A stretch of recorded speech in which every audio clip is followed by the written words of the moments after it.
Good morning, everyone. So, this is the presentation for this week, and the theme of this week is about strategic planning, which is a very important step whenever we need to build a new division, a new department, or work on a new project. In order to learn about strategic planning, we should first work on defining some terms. So, let's start with the definition of planning. Planning means deciding what will be done in the future. In other words, planning is forward looking. In order to plan effectively, managers must use various skills, such as conceptual skills, interpersonal skills, administrative skills, and technical skills. If we want to value the importance of planning in our lives, let's think about what happens if we do not plan. So basically, if you do not plan, there's usually a waste of resources in terms of money, effort, time, and we will be reinventing the wheel every day. If we take a look at the manager's functions, we can see that planning is the first one. To achieve the goal of the organization, we do not stop at planning, of course. Further steps need to be taken. The plans need to be implemented, people must be hired, this is called staffing, work processes must be set, resources must be sorted out and allocated to activities, and this is called organizing. And of course, this implementation should be monitored and evaluated in the process called controlling. And as we see, controlling is again followed by further planning. So planning and controlling are closely related. Plans come in all forms and sizes. They can be short-term or long-term, and they can be simple or complex. Top managers are more involved in strategic planning, which has longer time horizons, affects the entire organization, and deals with the organization's relations with its external environment mainly. On the other hand, operating plans provide the details of how strategic plans will be accomplished. They focus more on the internal affairs than on the external environment of the organization. Examples are programs, projects, and even budgets are considered as plans. And they are usually for a shorter period than strategic plans. A contingency plan is an alternative plan to be used if the original plan cannot be implemented or a crisis develops. The familiar expression, let's try plan B, gets at the essence of contingency planning. But of course, there has to be an initial plan. So as we said, strategic planning has a wider scope and a longer time than operational planning, and it involves clarifying the overall purpose and desired results of an organization and how those results will be achieved. So we might ask ourselves when to develop strategic plans. Strategic plans should be done when an organization is just getting started or during preparation for a new department, division, major new product or line.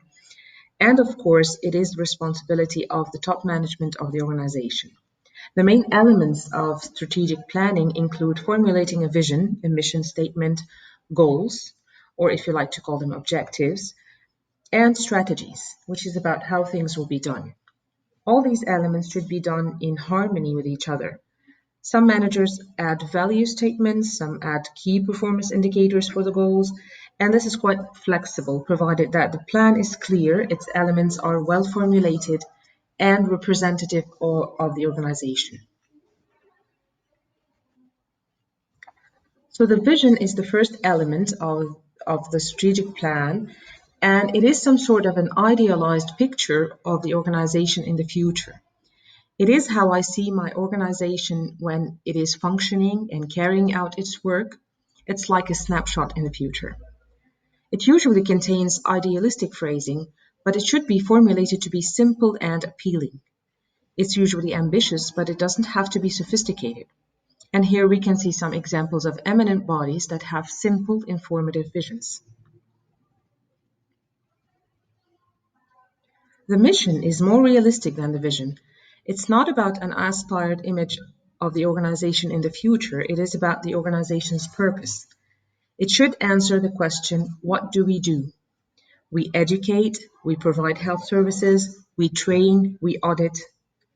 When accrediting bodies visit the organization, they look at the mission, which represents the first commitment of the organization towards accomplishing something specific. As we said before, the elements of the strategic plan should be in harmony and represent a hierarchy. Therefore, the mission should reflect the vision and the goals should be extracted from the mission.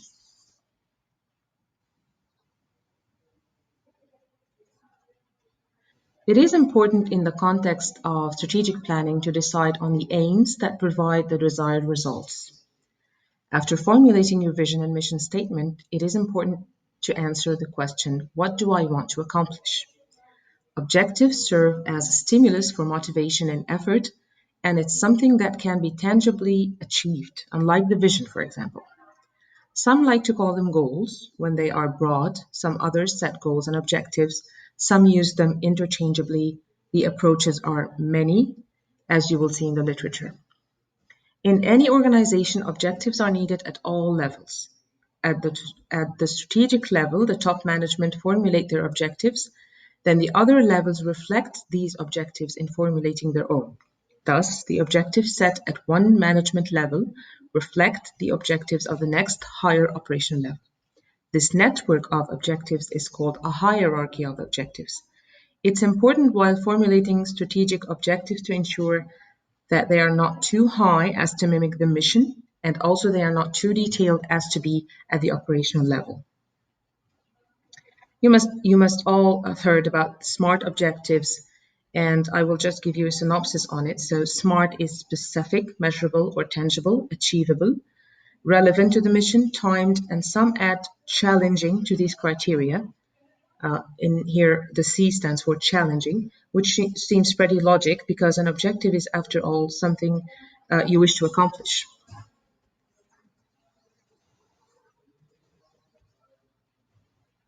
SWOT analysis is the analysis of the strengths and weaknesses of the organization, as well as the opportunities and threats faced by the organization from the outside. Both the strengths and weaknesses belong to the internal environment, therefore you will have some sort of control over them.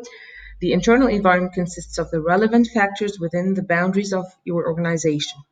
This is why you should identify your organization at the outset. If it's a unit, a college, a hospital, a university, this will help you build up your SWOT analysis. The opportunities and threats belong to the external environment, therefore you will naturally have no control over them, in contrast to the internal environment. And SWOT analysis is most useful when it's conducted during the early stages of strategic planning. You can even revisit your goals and modify them after performing the analysis. The key performance indicators, or KPIs, are quantitative and qualitative measures used to review an organization's progress against its goals. They basically help in the measurement of progress of the organization towards the attainment of its planned goals and objectives. They are further translated into targets for achievement, and the achievement of these targets is reviewed on a regular basis. The word key in KPIs means that those are the indicators that are deemed to be most important. Many types of indicators exist. Input indicators, for instance, measure resources, such as number of hospital beds, number of case workers, vaccination doses purchased. Process indicators, on the other hand, look at the ways in which services are provided. Output indicators measure the quantity of service produced.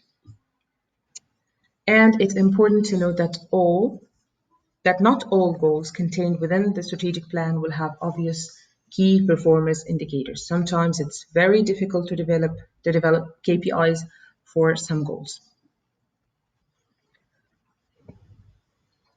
Strategies, which is the last step in developing a strategic plan, are the activities by which the organization adapts to the important factors that comprise its external environment, including consumers, customers, suppliers, competitors, and social, political, economic, and technological conditions. So, to conclude, we can say that strategic planning is about the purpose of the organization and the results it wishes to accomplish. It's the responsibility of top management. Strategic planning has many components that are mainly a vision, a mission, goals or objectives, environmental scan, which is SWOT analysis, and strategies. The components of the plan should be formulated to be simple and transparent. With every step, you can go back and modify an earlier step based on your findings. So I hope you can benefit from this presentation in working on your assignments, and it might help you also in developing a project on a small scale in your units. Thank you.